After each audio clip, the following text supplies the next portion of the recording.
All right, so next up we're talking about vertical stretches and shrinking. So this is basically another outside change. We've got our graph of y equals f of x, but this time we're going to multiply it by some constant a. So what is this value of a doing to our graph? It's changing the y value, right? This is changing the output of the f of x function by multiplying it by some scalar. So we'll write that multiplies, there we go, output of f of x by a constant, right? And so if that constant is larger than 1, which I unfortunately wrote there, so it's stretching vertically if a is greater than 1.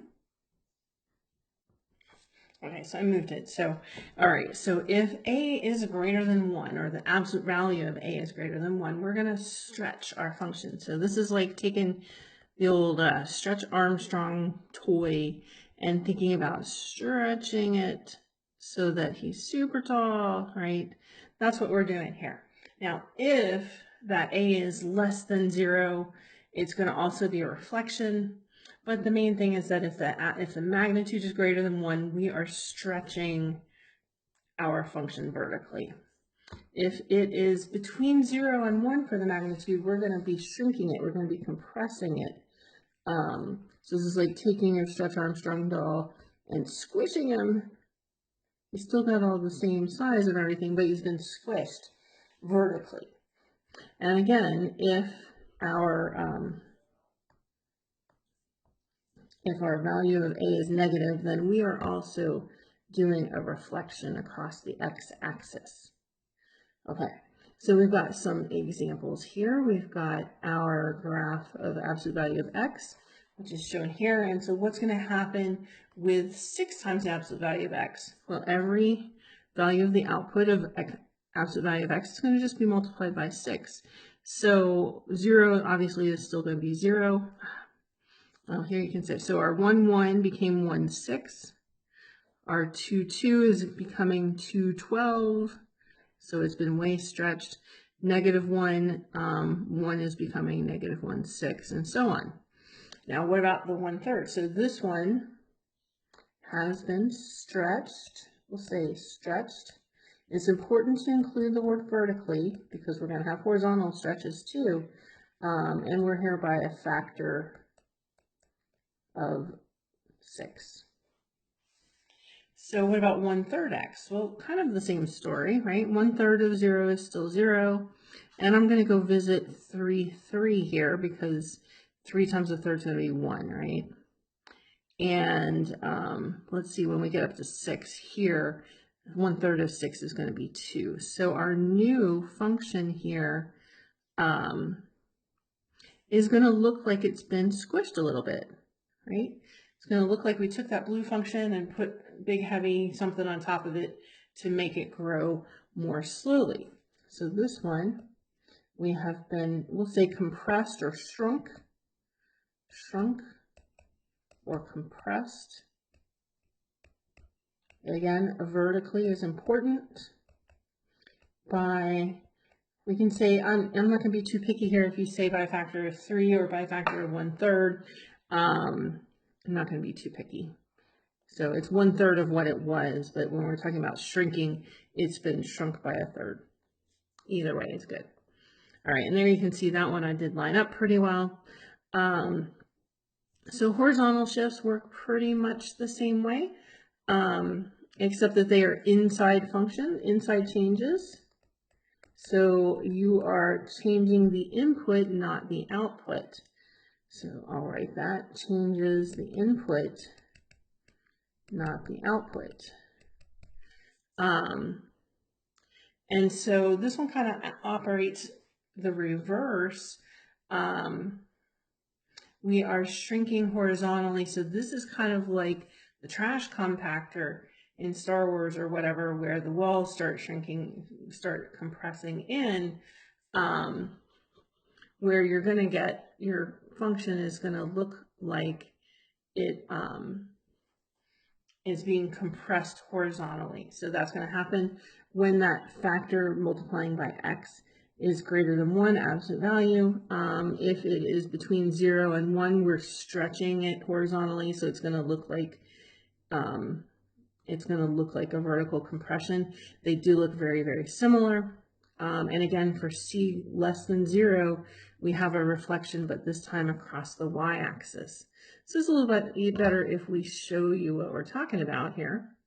So we have a base function of x cubed minus x, and we have that graphed here that happens to have roots of 0, -1, and 1. And so the second function here is really, let's see here, I want to go back because I don't want to show the graph just yet. But my computer is not cooperating. So this function is really f of 1/2 x. So we have made our inputs half of what they would normally be, right? And so what does that look like when we do this? We are going to be stretching our graph. Let's see here. Oops, we went the wrong way. There we go.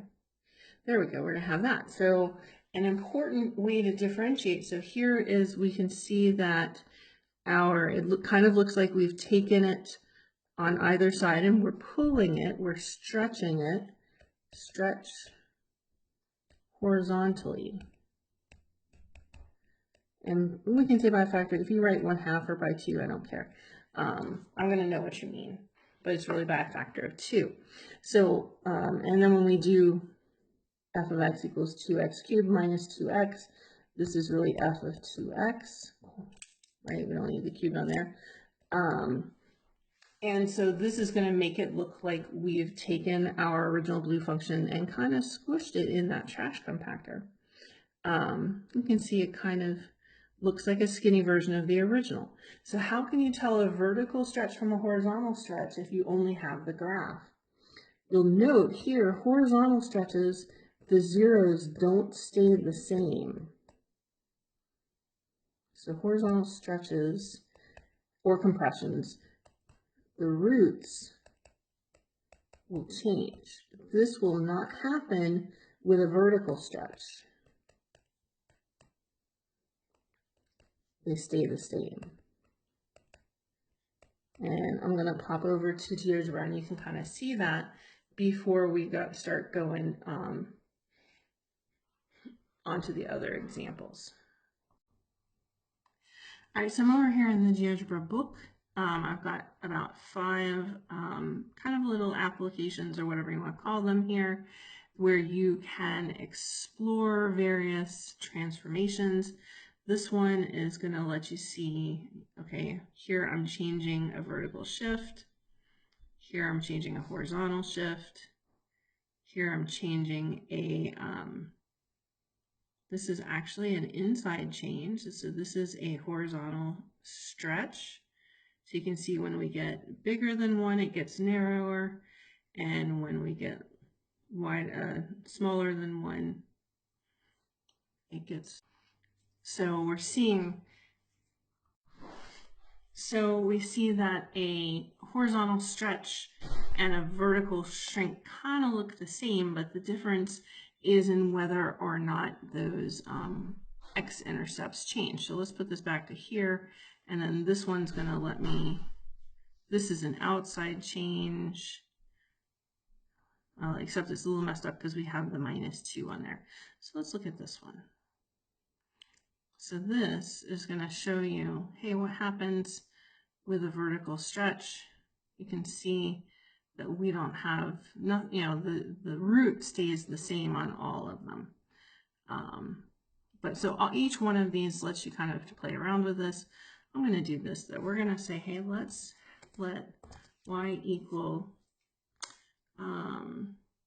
let's just say x times x minus 1 times x plus 1. All right, so we've got our roots there, right?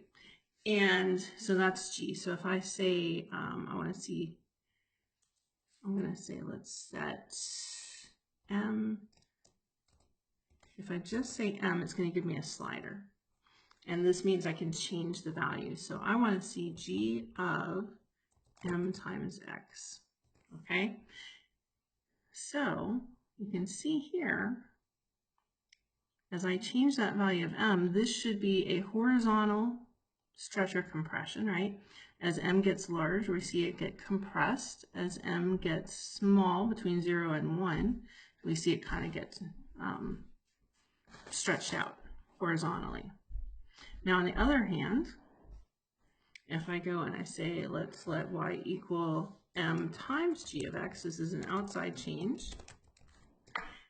And you can see, so it puts it outside our function here, and as I change, my zeros still stay the same of -1, 0, and 1, but the graph looks like it's either been stretched or compressed vertically. So you can play around with this sum in GeoGebra.